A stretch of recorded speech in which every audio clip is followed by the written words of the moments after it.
And I wonder if that's not where Xongile was lying at some point with this carcass during the night. See how he's taking big, deep breaths? And I wonder if he's going to phlegm and grimace. No. He's sniffing all the time. This is amazing. Now, hopefully he doesn't pee as well, because we're also going to be in trouble if he decides to pee. Seb, do you have your raincoat with you?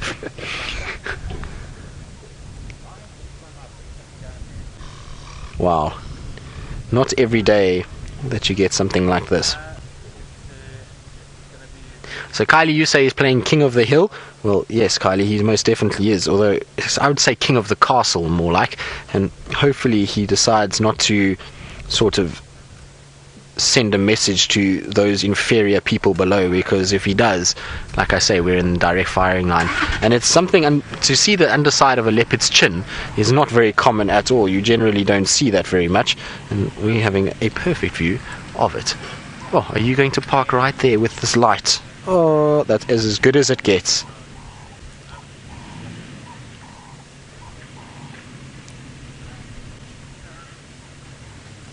So Eden 6 and Ellie, who's 4 years old, all the way from Canada. Hello, I hope you're having a nice day or night. It would be night by the time you're watching this.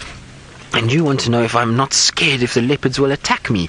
Well, not really, no, because this leopard that you see above me right now is a leopard that's been in this area for many, many years, and it's become used to the vehicles, and it knows the vehicles are not dangerous. It knows that the vehicles aren't going to attack it and hurt it and try and kill it, and that's why it doesn't mind us being here. And so I don't worry about them too much. And the other little female, she's still very small, and so she's a bit nervous of a big vehicle like this, and she won't really come and try and attack us.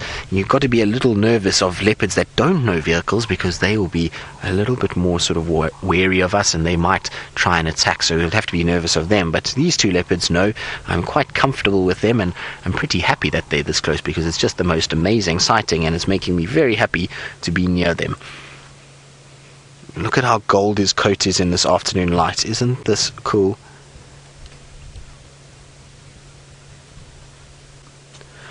Right, so from one big cat lounging in the boughs of a knobthorn to Scott Dyson, who's not a big cat, in the Masai Mara with a beautiful male lion lounging in the grass. As you can see, not much has changed here, but what is interesting is that I think that this lioness that we're looking at now could have cubs. I'm going to ask Senzo to zoom in to her nipples there. And you can see those little brown stains.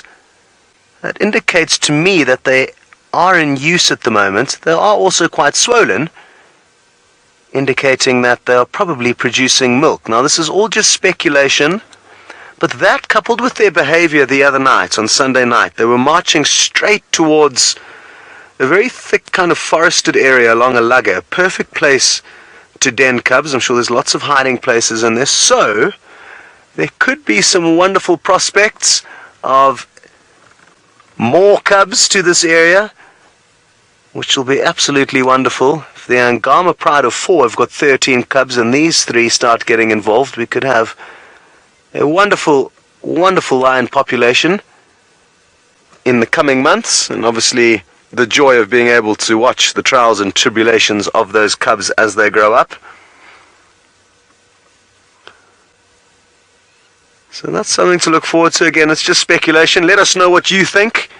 If you think that view of her nipples has made you think she has got cubs, maybe she's going to give birth, but she doesn't look pregnant, although it is very difficult to tell when predators are pregnant. They give birth to young that are underdeveloped, which makes sense, because if they were to give birth to very developed young, it would mean that they'd be so slow and wouldn't be able to catch their prey. Whereas for antelope and the prey animals, it's the opposite way around. If they gave birth to young that were too underdeveloped, they would be almost a guaranteed meal for predators. So the parents take on that risk, and they become a bit heavy and cumbersome, obviously, before they give birth, making it a little bit easier for predators to catch them. But they assume that responsibility rather than giving it to their children. And I guess that's just how things have evolved out here, and it does make sense. There's also A few other iconic animals of Africa that I would like to show you. Out in the open plains, a couple of elephants. And one of the huge advantages of this area is the fact that it is so open, so we can see far away. I'm guessing those elephants are about 1 kilometer away from us. You can even see a little zebra, I think, to the left of them, but not very clearly. I think it's obscured by the long grass. And again, I'm urging everyone to take note of how long the grass is now, because this is going to change. This was going to be mowed flat by the hundreds and thousands of wildebeest and zebra that will eventually get to this area of the Masai Mara, and even further north beyond us here. Although I did see a video today of quite a large herd heading back south over the Sand River into Tanzania. So it may be a couple more weeks before they get here. Hello to Angela. You would like to think that, judging by her nipples, she's got slightly older cubs. So do you think they're still nursing, or do you think she has given birth in the past? It could well be the case. I'm certainly not going to consider myself an expert on this. It's something that I unfortunately haven't been able to gain much insight into over my years in the African wilderness, and I think it is something that is quite difficult to be sure of. I mean, the fact that this one Agama lioness surprised us by showing us her cubs, which looked to be a month old after all the sightings we already have had of her, is a good example of that. So we were completely surprised. And happy to hear that Curious One thinks she is definitely nursing. Now, I mean, the thing to bear in mind is, if she nursed them, in the early hours of the morning, those suckling rings would have dried up and been ruffled up by her lying and lying around in the grass, so it wouldn't be clearly evident that she has suckled them recently, or nursed them recently, rather. Because had she have done that, we would see very clear, distinctive round circles around the nipples, whereas that we cannot see now. But those little brown stains, as well as the kind of swollen nature of that hind nipple, leads me to believe that there could be a few cubs on the way, or possibly some that have already been born.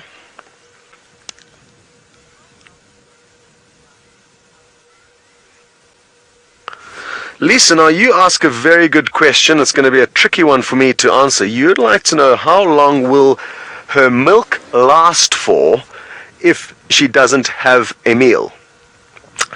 I'm guessing for 4 or 5 days. If she has a big full belly, it's not uncommon for lions to go for that length of time without having another meal. Obviously the pressure on milk production will be impeded by lack of food and lack of nutrition, but I think at least 4 or 5 days until she starts getting into a bit of a tricky situation. But it'll be something very difficult to get to the bottom of, because obviously it would be tricky to ask the cubs what the milk production is like, or her, or when her last meal is. Even though we follow these animals as closely as we can, there's such big gaps that occur when we aren't around, So it's going to be a tricky one to be sure of, but my guess would be about 5 days. And thereafter it's going to start having an impact on her milk production. Head off from these lions, we need to start making our way back out of the park. So the good news is you don't have to go anywhere other than to a leopard up a tree with Tristan. Well, that's not the worst place to go, I would imagine, Scotty D. And I hope that you have a restful evening and you go and put your feet up with a nice apple juice and enjoy the views that are from Agama Mara Lodge itself. So that's what hopefully Scotty and James will be doing this afternoon, and they've done sterling work. And isn't it exciting that there is a female that could be nursing within that pride? Very cool indeed. And well, Vula is giving us the quintessential Sabi sand leopard pose. Paws dangling, tail dangling, golden afternoon light, and that doesn't get any better than that. Maybe we could have a few less branches and he could be facing towards us, but it is as good as it gets, and the light on him is just going to get better and better. The sun is starting to dip now, And so we're going to have a situation where it's just going to get more and more sort of gold coloration on him, and it's going to be a wonderful way to watch the sun going down. The sun is just sort of, I would say, about 20 minutes from going down, maybe 15 minutes from going down at this stage, and so I'm pretty sure it's just going to get more and more spectacular as it goes. But hasn't this been an incredible way to spend the day?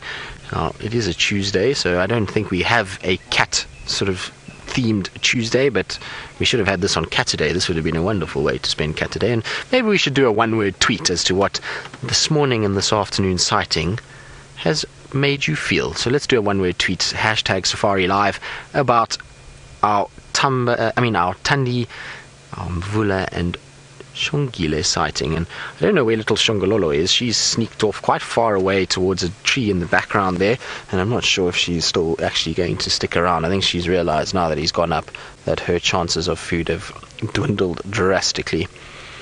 But look at that light. He's glowing gold at the moment.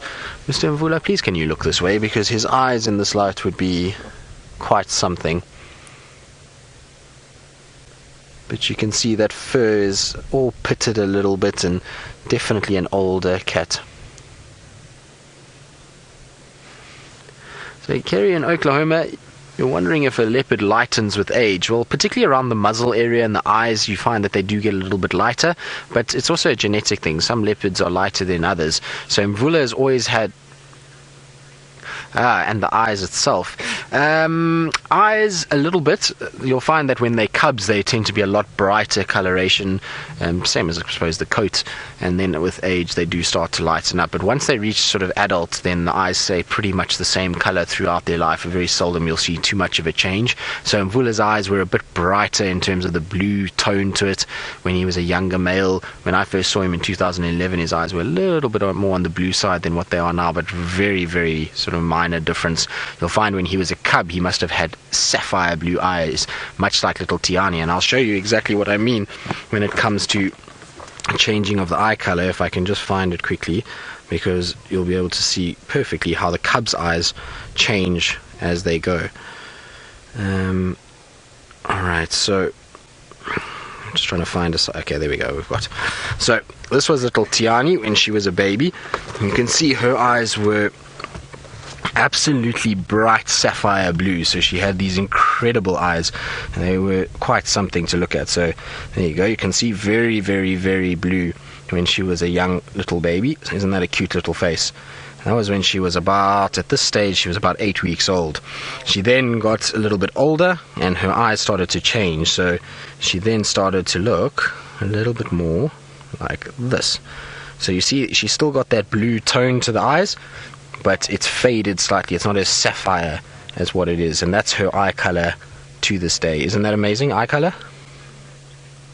Absolutely beautiful eyes. So their eyes do lighten a little bit, but not too much, and her eyes will pretty much be set like that now. So her eyes will pretty much stay the same. Really very cool to see. Now Alice says she has some one-word tweets. So Alice, what have you got for me? Let's see what everybody is thinking. We'll have to ask Seb, what would your one-word tweet be?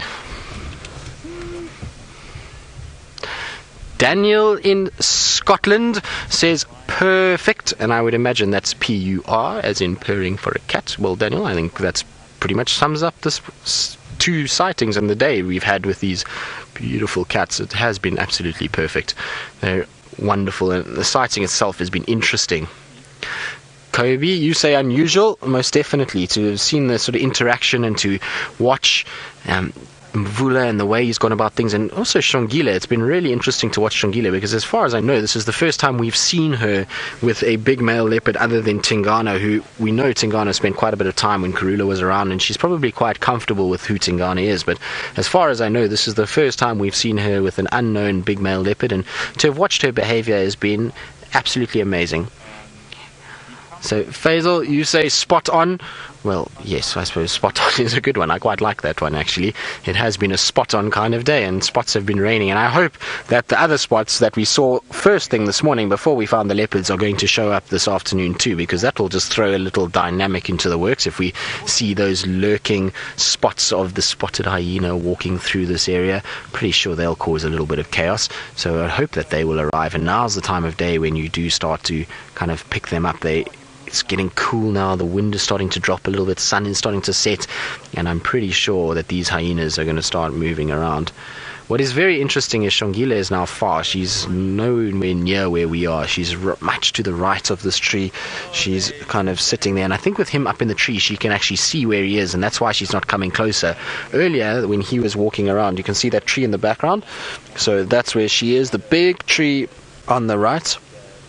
And so she's actually spending time kind of around that area, and she probably can see him, and that's why she hasn't come closer. When he was down, she couldn't see him all the time, and so she would venture closer in the hope that he wasn't there, and she could then be able to find a way in and steal some of that food. Well, not steal, take back what's hers, should we say. Even though if she did go up, you'd find he would be up here in a shot and try and take it back from her, and she would have to end up coming back down again. So there's no point in her actually coming up at this stage.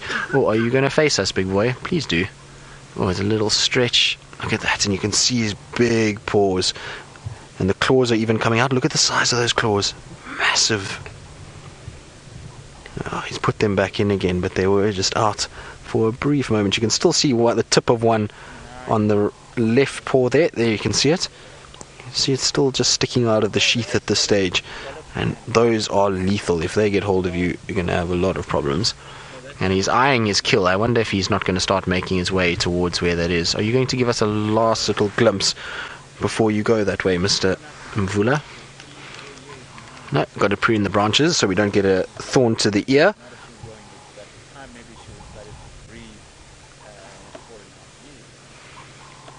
Isn't this amazing? I've actually never seen a leopard do this with a thorn tree, where he's bitten and sort of pruned it around, and I wonder if it's because where he's sitting he doesn't want to be hit in the eyes or the face, and so he's just breaking them off, and it'll allow an easier way for him to move around on that branch. Yep, he's going towards the carcass now, I think. You've got to negotiate that, my boy. That's not going to be easy. Now, up or over is the question. You see, he's breaking them actually to find a way through. Isn't this amazing? Just shows you how intelligent these cats can be. Oh, and that light is phenomenal. I think you're going to have to come down, Mr. Mvula. This is indecision at its best. There's my one-word tweet. Indecision from both Xongile and now Mvula. Don't fall. No, we found our way. Seb, I'm going to reverse a little bit just so we can get some of the branches out the way. Now, Wendy. Behave yourself. Can I go straight back there, Seb? Yeah. Good. Okay, that should be a little bit better, Seb. Yes, thank you. There we go. So he's now just stopped and he's just staring at the others below him. Maybe he's seen something else that he just wants to check out before he approaches the carcass, but he's definitely going to start feeding now. There we go. Now, if he pulled it a little bit to the left, would be nice, away from that branch.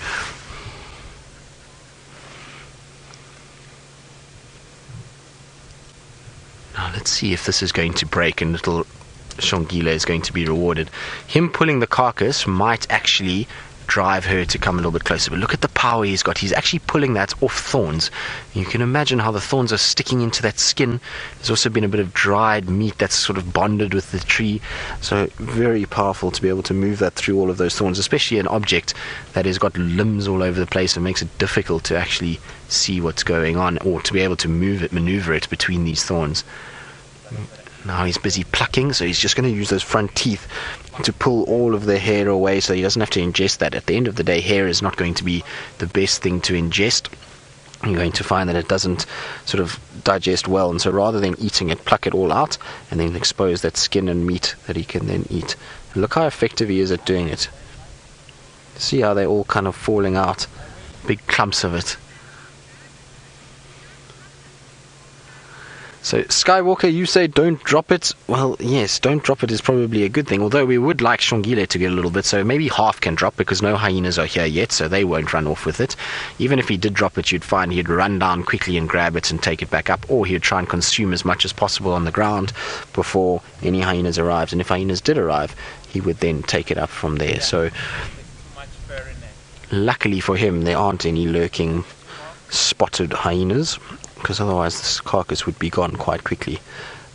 How's that though, as a way to end the day? Isn't that magnificent? So for all of you who like screenshots or desktops for your computers, I would say that's not a bad one. What do you think, Seb? I agree. Yes, that's a fond memory of Africa, that's for sure.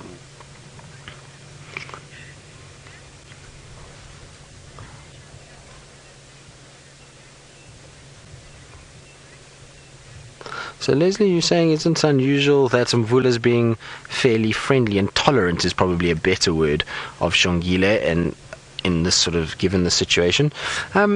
Leslie, not really. I've seen Mvula do it quite often. It's unusual in that big male leopards generally assert their dominance, but when it's a female leopard, I've seen male leopards do this often, where they steal a kill and they'll sit and they'll just growl at the female, but they're not really interested in attacking her in any way or chasing her off. As long as she doesn't come near the food, he's quite happy just to sit there and watch that female move around. So I've seen it with Anderson, Tingana, Mvula, Jordan when he was still alive, Mafufanyan, they've done it, Shavonakele in the south. They all seem to be the same in this regard, that they will allow females close by as long as they don't go to the food itself. If it was a young male, it would be a little bit more interesting. What has surprised me is that Thandi had no sort of go at Xongile, because I would have thought Thandi, seeing another female leopard, might have had a bit to say about that and to try and chase off. But maybe Thandi realizes Xongile is still tiny and is not really a threat. At the end of the day, Xongile is not territorial, she's not marking, she's not calling, and so Thandi maybe knows that she's more dominant anyway, and that's why she's not too stressed about it. But that light is as good as it gets. Exquisite Bliss, you're asking if Xongile is moving closer. I honestly don't know. I can't see her. The last I heard, she was quite far away, and I haven't seen her come back in this area at all, so I don't think so. I think where she is, she can probably see this male feeding and knows that she doesn't have to, well, she can't get too close yet, and that there's no opportunity to get to the kill. She might also have realized now that he's up there that there's no chance, and she's now just drifted off completely and moved on and gone to maybe go and find some water or another opportunity to hunt. That could also have been the situation. So hard to say, but I can't see her, to be honest. She's not anywhere close by that she's visible at this stage. That is very, very pretty, and the sun is about to go down, so we're about to lose that beautiful light that we're seeing on him now.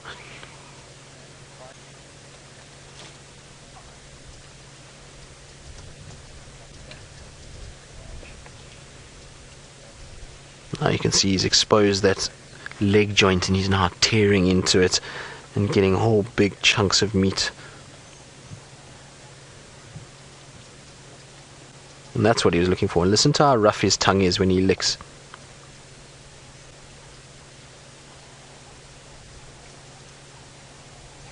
So some of you may be a bit sensitive. I would say probably now is the time to turn away as he starts tucking into the red fleshy part of this animal.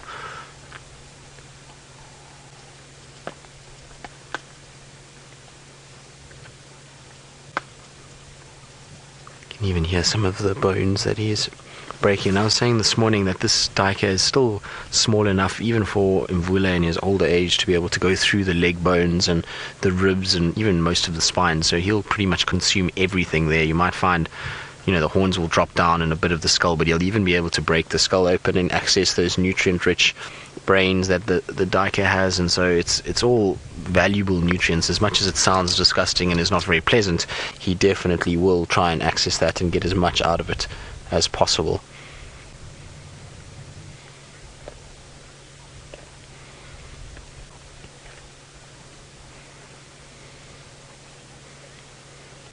So Roshni, you're asking how long it takes for the meat to rot. Well, Roshni, it depends on the weather conditions. The hotter it is, the quicker it goes off.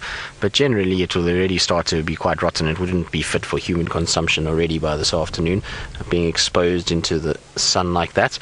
But leopards I've seen eating carcasses that are almost liquid and really green and disgusting. So they do even eat that, and they'll kind of consume anything that they can get their hands on. After all, we know Vula was eating a rotting hyena, and Seb and I drove past that area this morning and it stinks where it was. So most definitely they'll consume pretty much anything, even if it is very rotten. Now we're going to enjoy the last rays of light on Mvula as it starts to fade away. You can actually see the colors already sort of lightening and getting duller. And while we do that, I believe Scott has got a massive, massive individual animal to show all of you.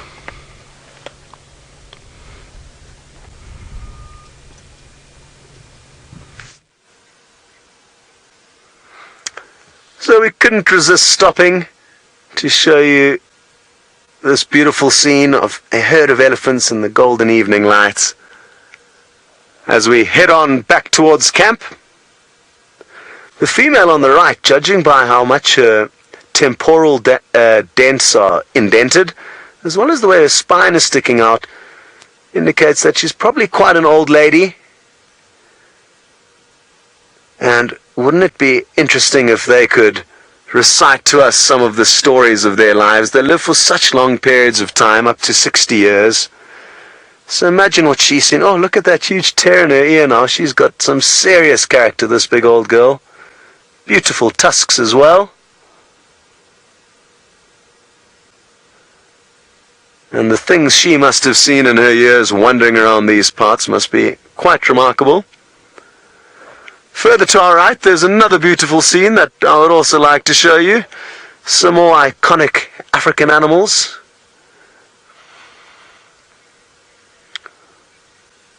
Hello, hello.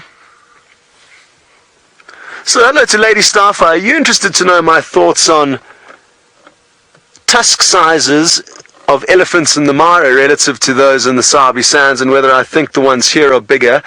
And I think it is fair to say that I have noticed more, especially the cows, the females, more largely tusked females in East Africa than I have seen in South Africa. But I mean, even that female on the right of, on the back right of this, the one in the foreground, she doesn't have huge tusks, so it's not in every case, but I think it is fair to say that there are more cases of larger tusked elephants up here. At least that's what I can deduce from my short time in the Mara so far. But even in other parts of Kenya where I was working up in Samburu before I came down here, which is kind of central Kenya, even there were some quite big tuskers, both male and female.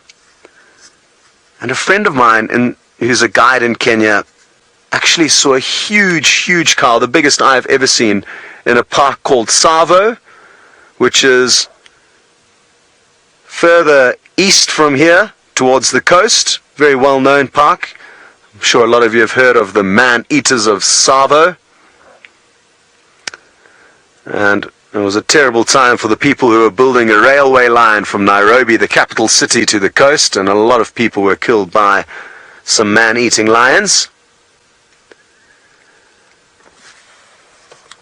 Next question just come through is one about how big the herds, or at least the biggest herd that I've seen in the Mara so far, and that's from Janet. And I've seen a herd of about 100, I would guess, from a distance. But it's always difficult to say if it's 2 or 3 herds that are just joining forces and tagging along with one another, or if they are always together in that large group. But I'd say on average the herd sizes here have been kind of 15 to 20 that I've seen. I think Brent was lucky enough to see a huge herd of about 200, but again, it could just be that there's multiple smaller herds joining in, possibly following the same route for good food and good water. A lot of these elephants will probably move up into the hills this evening, where there's good food and different food, I guess, so they can balance their diet down in the plains during the day to feed on grass, and up on the hills in the evening to feed and browse on the leaves of the trees.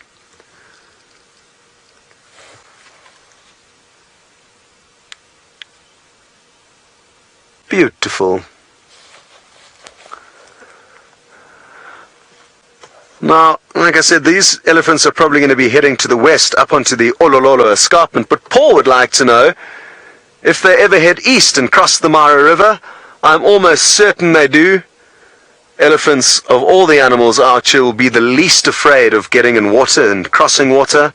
Because of their huge size, they'll be less cautious of crocodiles, or they'll be less, or at least crocodiles will be less of a threat to them. Having said that, though, there have been a few instances where crocodiles have clamped onto the end of the elephant's trunk. biting off a little bit more that they can chew. That must give the elephants an almighty fright. Imagine having a crocodile bite onto the end of your nose. Whew.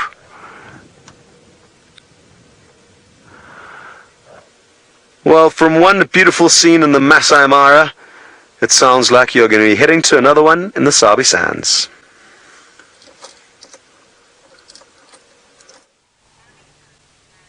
We're just about to miss it. I was worried. I was saying to Craig now, I was like, I don't think we've ever had a sunset disappear from us. That would have been a first. Also wouldn't be too surprised though. But yes, it is a beautiful view out here this afternoon. And I know we've been gone for quite some time, but we've been attacked by gremlins. And I have been following up on all sorts of sounds. We had monkeys alarming. Then we had guinea fowl shouting. And also Egyptian geese and squirrel, and I was convinced that there was something around the eastern corner of Chitwa Dam, but unfortunately we didn't find anything. And there was another guy that was trying to help us out too, but he didn't come, he didn't bump into anything either. But there goes the sun. I suppose we better watch it disappear completely behind the horizon. Almost gone. Only it takes a couple of minutes before it completely dives behind the trees. It looks like it's slowed down now. Come on. We can't move until you completely disappear, son. But it seems as though you've all been having fantastic sightings, though. What, Steph? You said, wow, setting so fast. That, it is indeed. And I also must tell you, because we pulled off the road slightly. We're just off Gowrie Main, so we didn't want to... What are these guys photographing? We didn't want to get the power lines. Now this car that's behind us, and I don't know where they're going to. I might have to give them some directions, because at the moment they're driving on a road that they should not be on. Anyways, they got quite excited because they saw us pulled off of the road, and the lady in the car frantically trying to get husband or father, whoever it was, to wind the window down so that they could find out what we were looking at, because they thought we were looking at something. And then I pointed out it was just the sunset. They were so disappointed. I found it to be quite funny. It might have just been Impala, because they're not hanging around now and they're back on the right roads again. Just checking, because that's something you don't want to do. You don't want to get lost out in the Sabi Sands after dark. Because if you think it's one thing driving around during the day, and if you don't know the property, but at night it's a completely different story. You can get lost very, very easily. But they're heading to whichever lodge they're going to now. Right, who are we going to find here? So, oh, by the way, I was listening. It sounds like Tingana's in the east. He is on Hoffman's, not quite in the east, in the middle. And then also there's a Birmingham boy on a zebra kill in Hoffman's too. So, it might be good. Maybe they'll pop across either tonight or tomorrow morning. So we'll come back down here and check the boundary. Although Tingana's route, I think, from where he is now is probably going to go west towards Arathusa, Simbambili, and then he does a loop back around. We might only see him in a couple of days' time, but we'll keep checking around here. I don't think those male leopard tracks that we had at the beginning of the show were his. They looked slightly too small. I reckon that it was one of the other young males, maybe Hosana's. I think Tumba's feet are bigger than Hosana's now. Tumba's very big. I think he might even be bigger than Hosana, or at least almost the same size now. Right, so we'll just quickly have a little scratch here. But we've had a very quiet day. We've seen a couple of birds, some impala. We've actually, the animal we've seen, Mo. Oh, has it come out? Oh, my bad. Thanks, Craig. Sorry, Alice, can you repeat everything you've just said to me? Because my earpiece pulled out. My apologies.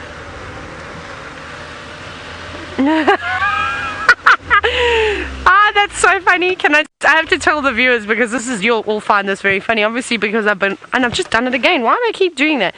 So I obviously pulled my earpiece out accidentally, not realizing it, and I've been gone for such a long time. So Alice is laughing now. She's saying she thought I wanted screen time, and I was just ignoring. I don't know if I could ever do that. No, my apologies. Sorry, Alice. You may go. You may continue. See, already sick of the sound of my voice apparently, but it seems as though there is a lot of action going on. Trin's had a wonderful day with cats. Let's go and see what Mvula is up to.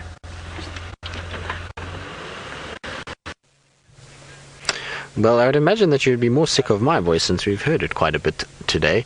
And so, don't worry, Taylor. I'm sure you'll find something now, and we'll give the rest of the show to you to carry on talking. And if Mvula comes down, well, then it's all going to be for you to carry on, and you can finish out the day. And maybe tomorrow we'll have lots of sightings that will mean that you talk a lot. I think that's what be fair enough, hey, Seb? Yes. Exactly. I think we all get hit with these days at some point where we end up with a sighting and we talk for quite a long time, and so it's nothing personal, I don't think.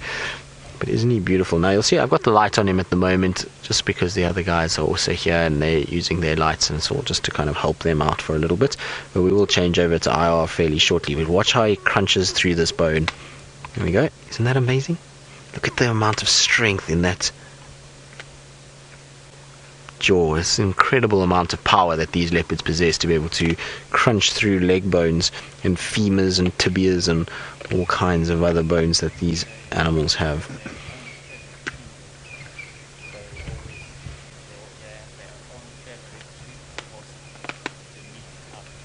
And that's how teeth break. We were talking earlier about how he's got his bottom right canine is broken, and this is how it would have happened, is devouring something like that, where you would be able to then kind of leverage on a bone and it just broke off.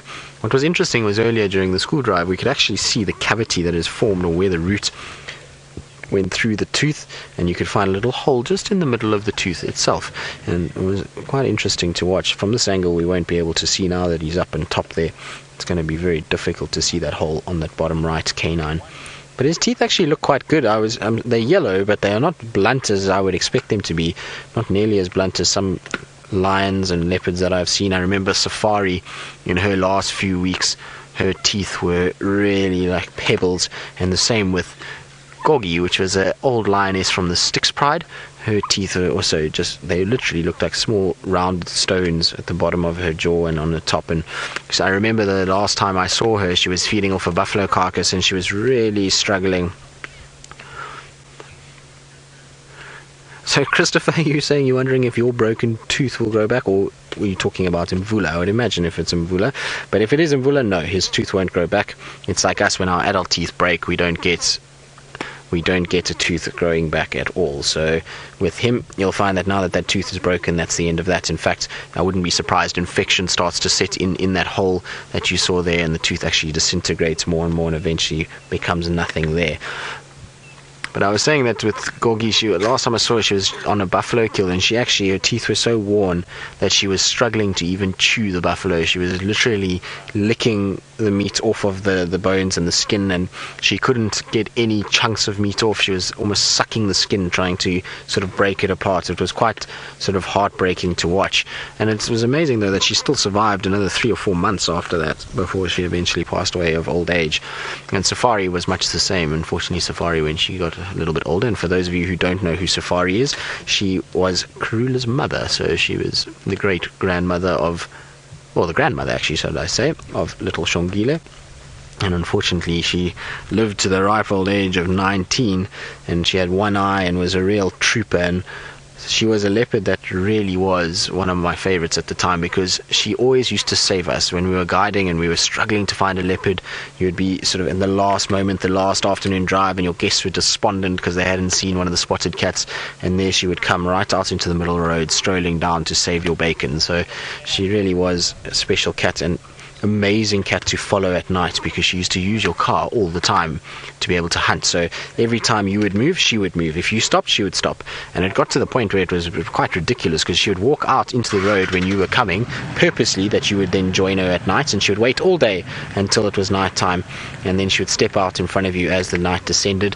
And every time you would try and sort of move, she would move. And it got to the point where you would have to go home, and now you're sitting there and this poor leopard is sitting there, and there's impalas close by, and you don't want to disturb anything, but you've been sitting an hour in the darkness, because we don't have infrared lights on the vehicles, and so you can't really kind of sit in the dark for an hour. People start to lose patience, and then you would try and drive, and she would then run out at the impalas, and it was quite difficult, from an ethical point of view, to try and sort of keep both the impalas and Safari away from one another during those times.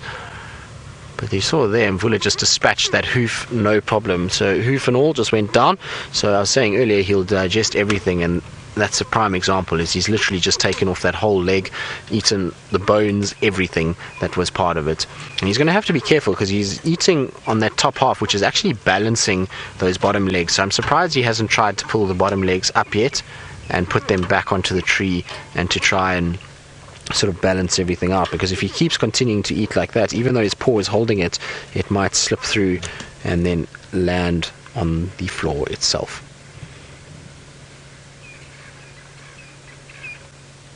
But still quite a bit of meat there. I'm a bit sad though for Xongile. I was really hoping that she was going to get a meal. As much as I love Mvula and he's got a, he's an old boy, he's in good condition, so it would be nice if she had rather gotten a full stomach than Mvula. He's just had a hyena after all. Anyway, now right from Texas, you're saying he doesn't seem to feel bad at all. No, he doesn't he? He looks as though he's just gluttoning down this food and looking actually quite pleased with himself, as though he is the boss of what's going on and just kind of doing his thing. Hyena's here. Hyena. You see that, Seb? There's a hyena that's just arrived. Now, I don't know where Xongile is. Xongile was somewhere where the hyena was. So the hyena's in the background there. And the hyena's probably heard him crunching on the bones. Now, let's see if little Xongololo goes up one of the trees. Hopefully that hyena doesn't chase her. But you can just see in the background. And I really was waiting for them to arrive. I thought they would be soon. We're not far from that den as the crow flies. And if you don't know what as the crow fly means, it basically is a straight line from the den to us. And so I was waiting for that to happen. And well, there we go. Our hyena has arrived. Now I'm not sure who it is from this distance, and there's too many bushes in the way to make an ID. So as it comes a bit closer, hopefully we'll be able to then see who this hyena is. Let's see. It looks like it's going to come towards us. Is this... looks like January. Is it January? Looks like him. Or her, should I say. Or I'm actually not sure what January is, to be honest, but it looks like it could be. Just needed to turn to the right. I don't know its left side very well, but I'm sure many of the hyena fans that are watching might be able to tell us who that is. You can see it sniffing at the base of the tree, and Mvula is not worried at all. What he has done at the sight of the hyena is pulled up those back legs. So he's now pulled the back legs up to make sure that they don't fall down. And so those are all nicely tucked. And where did our hyena go?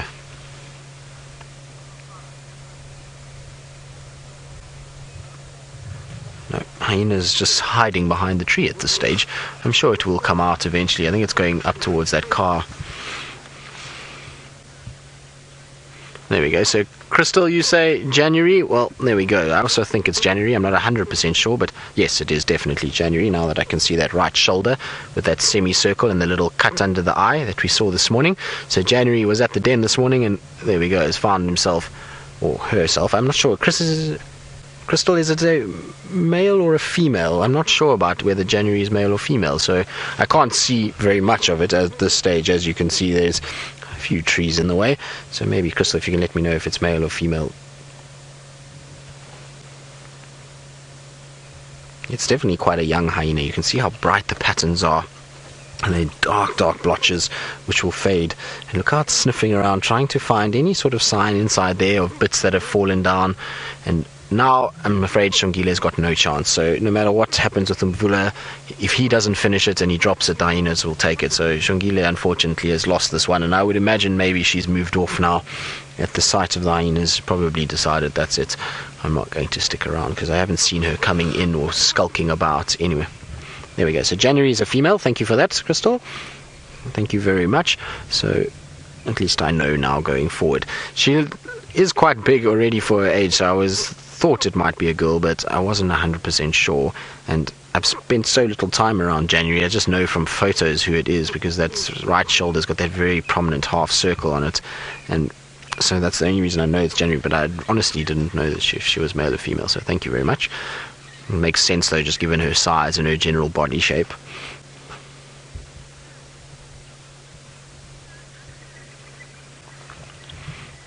So Adele, you're asking if you'd stand up to the hyenas if they got too close. Well, you can see now if you go down from Vula, right there is the hyena. So it's directly underneath him is the hyena at the moment, and so he's not in any way fussed whatsoever. If he was on the ground, most definitely he would be hissing, he would be growling, and he would even maybe mock charge at this hyena to try and threaten it and display this sort of dominance over the hyena and try and keep it away. If the carcass was in the tree, you'd find the hyena would be a lot more brazen, and it would be interesting because it's an older leopard, so I don't think he'd be too scared of a female hyena of this size.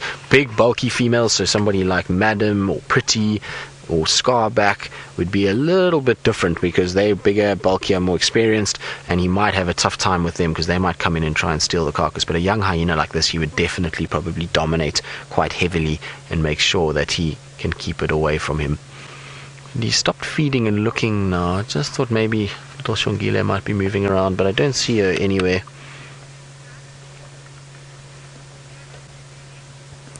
Right, well, we've got Mvula in a tree and January below it, but Taylor McCurdy has managed to find something else in a tree, and I'm very surprised by this given the time of the year.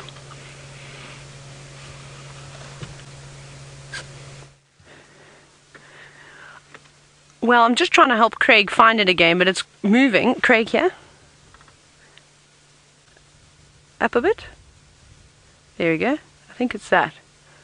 It's so hard to tell. There is a chameleon. Go up a little bit more. It's climbing its way to the top of the tree now. I'm just trying to see where I can get a view. But it is so camouflaged. I can see its tail. Now I'm trying to figure out how to do this because I can't go... It's the green thing. Because the entire tree is green. Craig, let me go forward. And then we can look. You can look back onto it. Oh, sorry, chameleon. Touched your tree by accident. There it is. Can you see? There we go.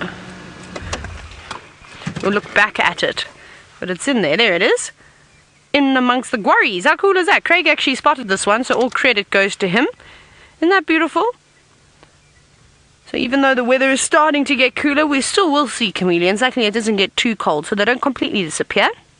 I'll just move into areas where the vegetation is just slightly thicker and they can conceal themselves. They don't like to sit out on open sticks without any form of leaves. Otherwise, they're completely exposed. And a silhouetted chameleon would be a nice, delicious treat for one of the nocturnal species of birds to catch. So it is looking around. I think it's trying to find a spot to rest for the evening, but it is so windy. Look at that.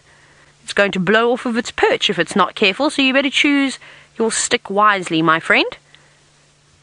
But it has, of course, got its tail, its prehensile tail, which it can curl around and act as an extra appendage, which it's doing now. And I think, if anything, it needs that safety line on a windy day like today. But hopefully for this chameleon, the wind will die down a little bit later, and then it can resume its normal perch right on the edge of a stick. Lorena, you said it looks like a very big chameleon. No, it's actually not. The flap-necked chameleons aren't particularly large. This one doesn't look too big either. It's not the biggest one we've seen. I don't know if I'll be able to reach up where it is. It's quite high in this quarry tree. So I would say it's a medium-sized flap-necked chameleon. I just wanted to get such a cool view. What we were hoping to do was trying to get a silhouette of the chameleon, but it just wouldn't cooperate. It was moving around in amongst the trees, and I'd actually just switched my lights on, can you believe it? And then that sort of white reflection that you get off of a chameleon, Craig spotted that. I didn't even see it. And he said, there's one. And then at one point, because it was moving around, we had the awesome silhouette. I don't think anyone has ever seen a silhouetted chameleon before. It was so beautiful against the skyline. But then it was moving higher and higher in the tree. And now it's sitting in the middle of the thicket. So it's very difficult to, of course, try and get that look.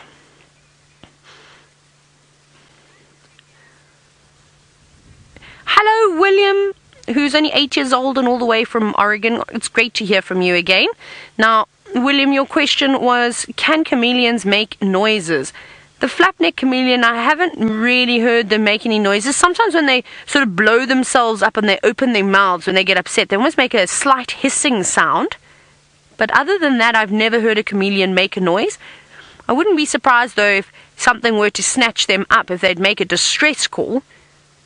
But I've never heard one. Maybe some of the other chameleon species, like the larger chameleon species that you maybe find in Madagascar, maybe will make a noise, but I'm not 100% certain. I actually don't know too much about their vocalizations, and I think if there are any, they'll be very, very limited, maybe just to hissing and sort of sounds like that. Craig, should we see if we can get another angle? I don't think we will, actually.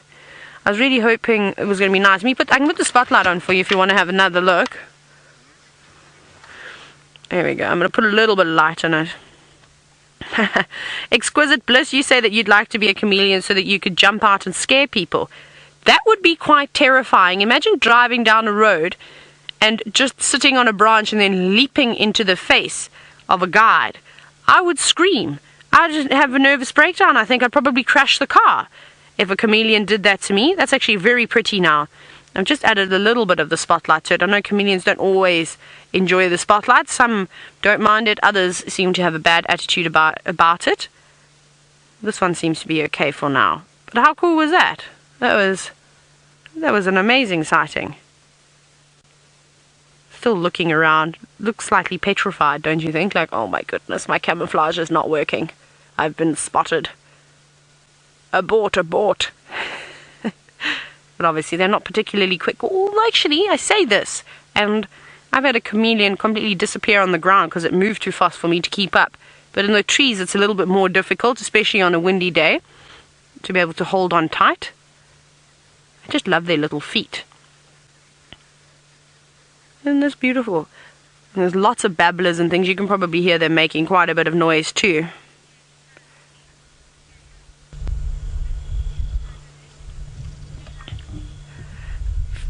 Philas, who is only 13 years old and all the way from New York, you're wondering if chameleons hibernate. So it's quite interesting. The reptiles here in this particular area of South Africa don't hibernate at all. It doesn't get cold enough for them to go into a permanent state of hibernation. So we call it estivation.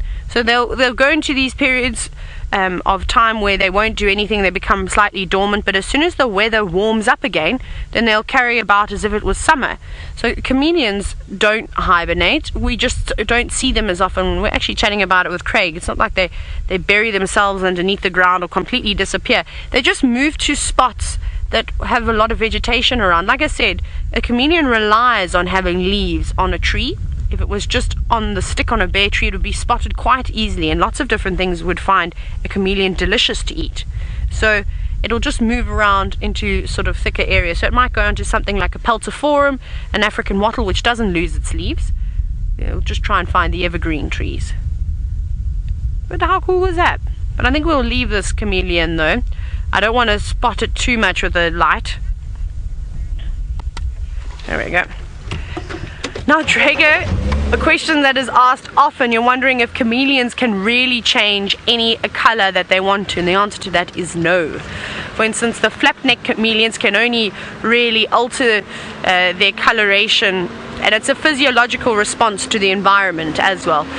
So very basic colors, neutral tones, browns, they almost go a little bit black at some point, and yellows and greens, but it's they can't go to purple, they can't go to pink. There's only a few different types of colors that they can sort of alter themselves to, but their natural coloration is green in the case of the flap-neck chameleon. The southern dwarf chameleons are more sort of brown and grey, and that's to blend in with the types of vegetation. Fynbos or the Albany thicket, where sort of everything is not as bright and green as this, is sort of more dull colours, browns and darker greens, so it helps to blend in slightly easier with the bark. But we'll see if we can find another chameleon. Maybe we'll just challenge ourselves to chameleon hunt and see how many we can find. Tristan, however, has gone from seeing in colour to black and white.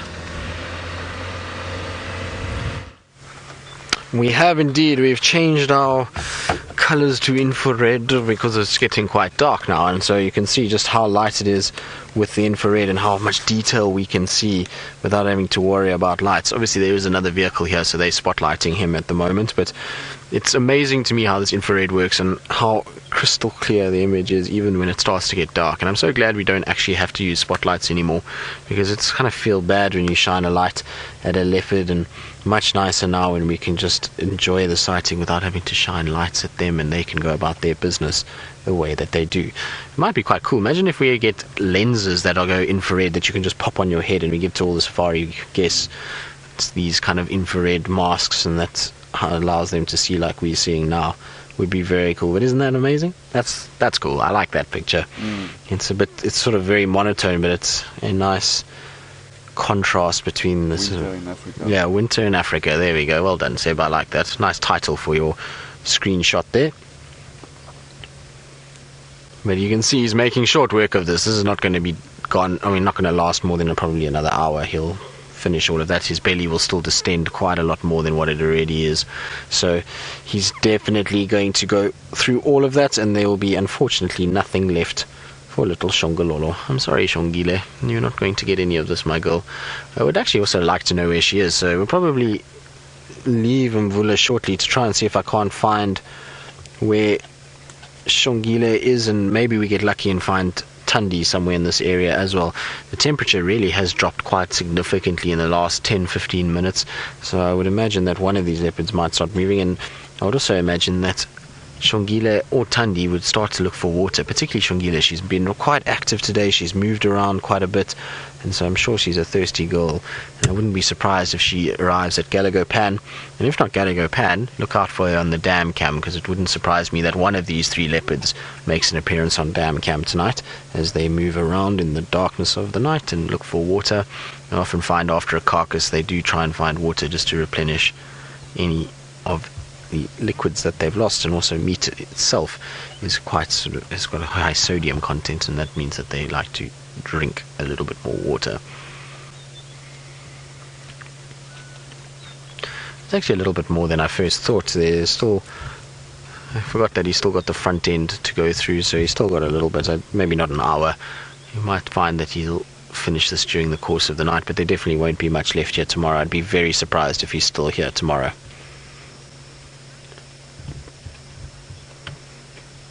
Jacqueline, you saying you're loving the crisp black and white shots. I do love them too. It is incredible to see just how well it comes out under this infrared, and technology constantly amazes me. It's what goes along with the thermal cameras that the guys have been using in the Mara. That just astounds me, and the clearness of those is very cool. So it is nice to have these crisp black and white shots. It definitely beats a wobbly spotlight and grainy bad lighting, and opens up a whole new world for us, and particularly the nocturnal stuff. We can really start to then get involved with the nocturnal parts of this environment and watch without influencing any of the behavior, which is probably the best part about it all.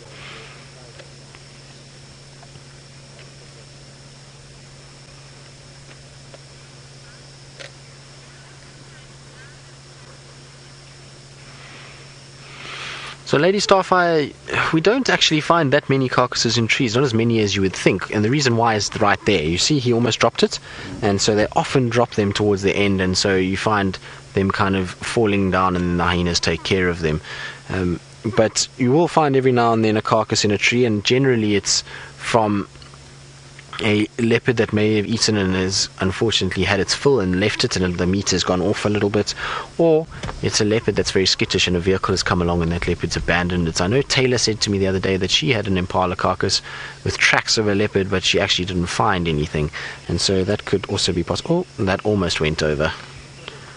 Now where's the hyena gone? Where's January? January's still waiting below there, ever expectant of a meal, and you can see Mvula's now taken it into a much better place for him. He's going to be able to drag it down, and he can actually lie down for the first time since he started feeding, so that's going to be a much better place for him. So well done, Mvula. Now you know what I might do, Seb, because the other side there is going to be beautiful with the silhouette of the golden light, so I'm just going to try and just quickly go around, just see if we can't get a better view from that side.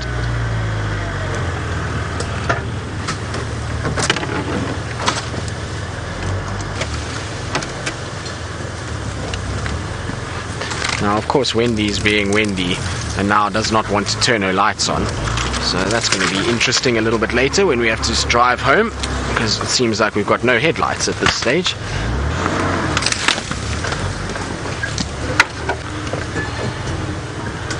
So this should be absolutely beautiful, because we're going to get that picture right there. Now Seb, I don't know if you can get that with the beautiful colored light in the background.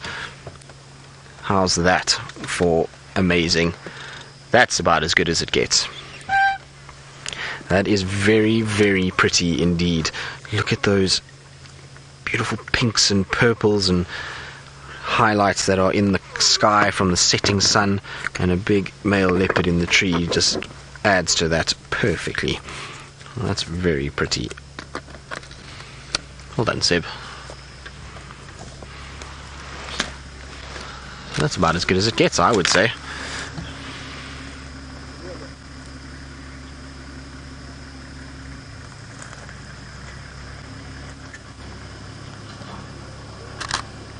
Now there's another vehicle that is arriving, so we'll wait for them to kind of position themselves and finish off. But like I say, you can see he's almost as though he's napping now. I wonder if he's had his full to eat. The stomach is starting to bulge a little bit.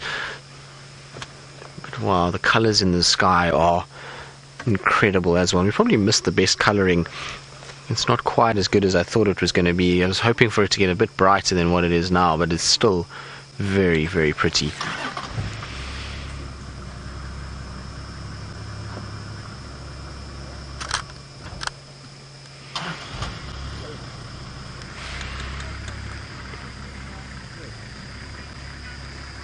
Now I'm just waiting for this vehicle to reposition itself before we kind of sort ourselves out, but there we go. I think everybody's in the right place, and it seems like Taylor has got her flashlights out just like some of the vehicles around us.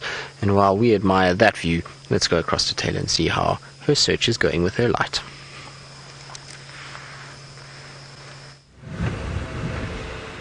Well, we haven't found any more chameleons just yet, and that's what I said to you I was going to be looking for. So that's what we are searching for. But nothing just yet. I think we were quite lucky to see that one. It's not warm tonight. I'm actually feeling a little bit on the chilly side. But anyways, no luck on... what have we got here? No luck on Shadow, no cub on the new road. I have yet to see them around there. I think Ali's been very lucky with finding her on that road. So we're just coming up to Impala Plains now. We're going to have a quick scan. I've seen eyes. What eyes do we have? Whose eyes are in the bushes? I have to find them again now. Okay, I'm just going to go off the road just slightly. Please don't be a daker. It was in here. They're there. What is that? I'm going to investigate. There's something at the back behind that silver cluster leaf. I don't know what it is though, but we'll go look. Please don't be a scrub hare.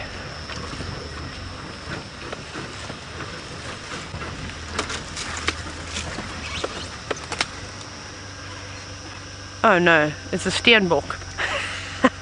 Never mind. I'm sorry, steenbokkie. I think it thought the leopard was coming after it. Right, it was just sitting so sort of quite low in the grass. I thought maybe it was a genet or a little cat of some sort. I was actually getting excited. I was going, please be serval, please be serval.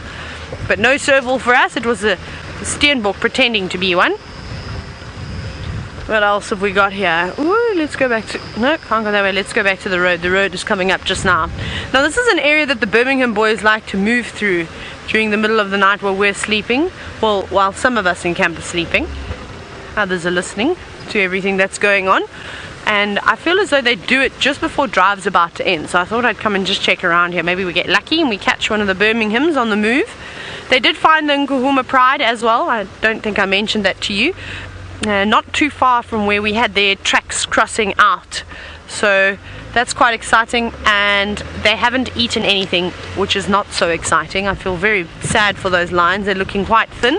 They're in dire need of a meal, but hopefully now hunger has really set in, and that will force them into really coming together, mustering up the last bit of energy they can, and hopefully they'll catch something. But they need to come this way, because the amount of waterbuck I've seen on the property today is outstanding. They're not picky. That whole myth about lions not enjoying waterbuck is hogwash. That's unfortunately not true. I mean, if a lion will eat on a 2-week-old elephant carcass, I don't think something that's got a smelly coat would bother them too much at all. None of the animals really mind what they eat, barring a cheetah. A cheetah might be exception. They prefer fresher kills. Let's see, this is a good chameleon area. We just saw one in a guarri tree. They've got lots of leaves on. They keep their leaves all year round. So maybe we need to start paying more attention to the quarries. And I think I see another one. Is that one? Or I think it's a... Is it a leaf? No, it's a leaf. See, some of these leaves, well, actually on the underside of a guarri tree, their leaves aren't glossy. So when you look at them, the one side sort of shines a white color, and that's what you're looking when you're looking for chameleons. I got excited. I thought that could perhaps be one, but it wasn't. Oh well. Check then that wattle. What else? What else is here? Jackals. That'd be nice to see. I'd like to see a jackal this evening. I'm sure a whole lot of you would like to see jackals too. Whee! Through some bumps.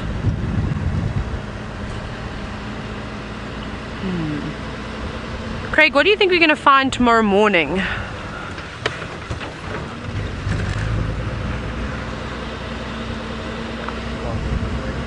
Craig says he's predicting fog tomorrow morning when we wake up.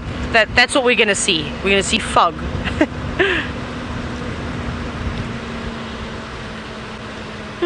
Now, a question from James. You're wondering, have I seen any rare or unusual nocturnal creatures? Elephant shrews are really cool. You see them running around at night. That was quite nice. I haven't seen them here though. I've seen them in the south. What else have I seen that's quite cool? Bushveld gerbils. But these are just, they're not necessarily rare. They're just uncommon to see all the time. What else? Aardvark are really cool. Seen many aardvark in my life. I've been very, very lucky. Aardwolf. Seen those in the Eastern Cape. Lots of serval, lots of caracal, lots of African wildcat in the southern sands. Plenty of them. It's really quite nice. Who else have I seen that is special? I think like sort of the most unusual one I've seen has to be the aardwolf. That's a funny looking creature. That is really amazing to see one. And I don't have a picture of an aardwolf for you, but maybe if one of you can pull up one from the interweb and show everybody that doesn't know what an aardwolf is, just remember to hashtag Safari Live. This looks like a good guarri tree. Just want to check in here. Perhaps we'll see a chameleon.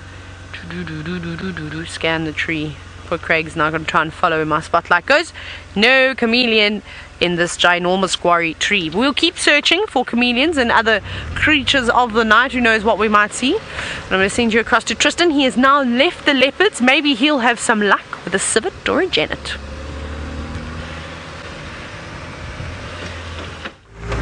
Well, that would be nice, Taylor. I wouldn't mind seeing either one of those, but what I would like more than anything is to actually have some headlights, because currently, well, I've got none at this stage, so I've got no lights. As you can see, I'm just driving in the dark.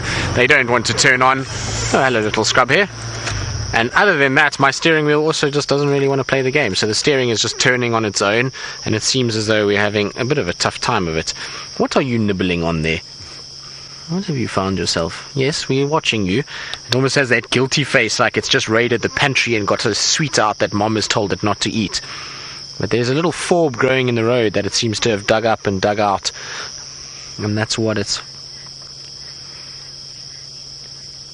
So Machine Gun Nest, you were saying Xongile needs to find a scrub here? Well, I agree. And there was actually a scrub here right by the carcass. If you look to our right, you can see the lights of where they are. They're actually just behind us here on the right-hand side, so not far.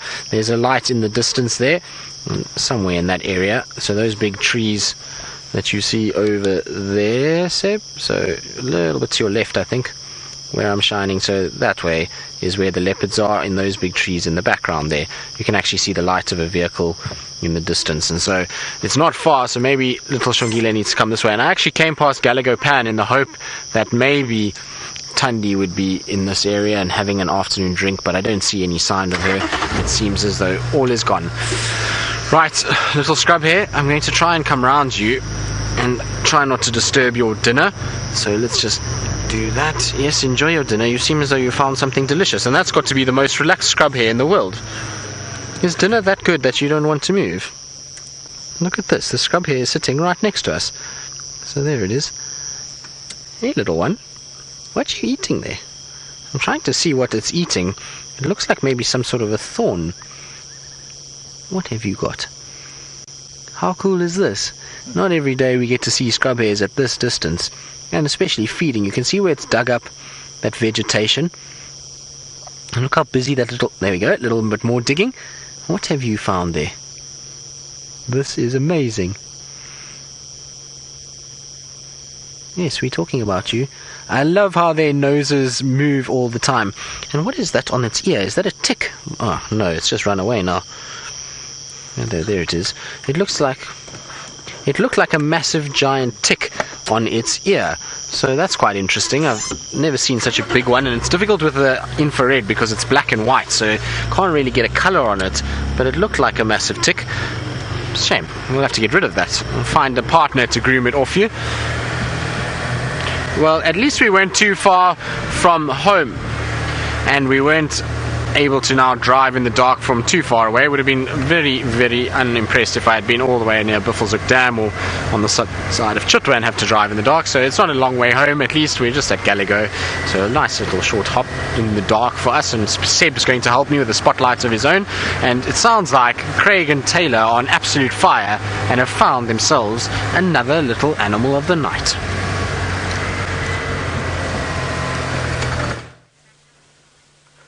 I told Craig, I said, we're not going home until we find another one. So here we go, chameleon number 2.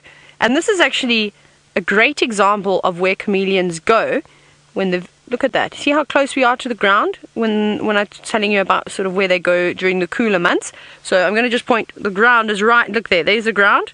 And the chameleon is probably about 2 rulers length up from the ground. Look how thick it is in there. So a great spot for... camouflage. You keep nice and warm in there, and it is ready to have a siesta this evening. Now this is quite a big flap-neck chameleon. This one's actually much bigger than the one we saw earlier, and I'd say that they don't really get too much larger than this. But how great is that? I love finding chameleons, and I'm so glad we're still finding them during the cooler seasons, because normally if you don't look hard enough you will completely miss them. Thank you, Karen. You said that I'm the chameleon queen. Byron, I think, is my biggest challenge, because when he comes back, he's also really good at spotting chameleons. So when he is back, and he should be back, I think, around the 20th of July or so, and we'll have to have another competition. And it's obviously getting much harder now. Should we see if we can find another one, Craig? What's making a noise? Oh, it's one of the little owls. Maybe... Pearl spotted owlet calling for the last time. Right, let's see. This is a great area. I think we're going to get lucky. Let's check low. Now that I've said that, now I've got apple bottom jeans, boots with the fur, and then should I go low, because we were listening to that song today, and now I said low, now it's stuck in my head. And I don't know if I can make a chameleon song up with that beat. That will be very tricky. Let's just check here. It's another good, very, very nice guarri tree. I think these are now the chameleon favorite trees, or the guarris. Let's check here. Now, question from Chris Rogue. Hello, Chris. Great to hear from you. And the question is, can chameleons move fast if they want to? Most certainly. I was actually telling you of the story. I was trying to take a video. There was a chameleon crossing the road. This is maybe 2 years ago, and I was trying to do this video of it, like low down. My goodness, I couldn't keep up with it. I couldn't even get the video. It was so quick. It scurried along that ground at such a speed. I was honestly shocked, and that was the first time I'd actually seen a chameleon on the floor, and it was my dream sighting. It's all you can imagine. I get excited about all sorts of things. I was over the moon that I'd seen my first chameleon on the ground, and during the day. So I was very happy, and then I was very upset that I couldn't get a video, but I took mental pictures. And then yes, I was very surprised at how quickly they moved. Like I said, in the tree, it's hard for them. You know, they've got to make sure they grab the right branches, doesn't bend, and they fall off and down to the ground. So they don't move as quick. But on the floor, little speedsters. Come on, Craig, we need one more. We still need to break the record of 4 chameleons. I think I've only shown you 3 live though, but I told you that we had seen a 4th one. Oh, we need 3. Can we get 3 in winter? I think it might be too much of a challenge. You know what I heard the other night? I forgot to tell you also, is I heard African wood owl, which was quite nice. They've got a funny call. It was calling in the distance. I actually woke up to it and I thought, what is that? It's a strange sound. We don't get to hear that all the time. Right, I'm not having any more luck with chameleons now. I think I'm chameleoned out, maybe because I didn't sing them a beautiful song. I'll have to make up one with more of a bit of a beat to it. But I'm going to send you back to Tristan, and well, hopefully he can find his way home in the dark. Well, so far we're managing. We're on quarantine and, well, it's dark really, and we're managing to at least see something. The spotlights are helping, so we're using the spotlight to see, and it's at least not too dark just yet. So we'll hopefully get home, and if not, we'll just have to call on Taylor and Craig, and they can send us a song to get us home. So Sheila, you say today has been a day full of riches and wonderful sightings. It has been with the Mara and here in Djuma. It's been fantastic. We've been really spoilt with wonderful sightings today. 3 leopards, lions, elephants, giraffe, and all the other animals that we've seen has been wonderful. So from all of us, Scott, James, myself, Taylor, Sebastian, and Craig, we've had a wonderful day with all of you, and we'll see you all on our sunrise safari tomorrow.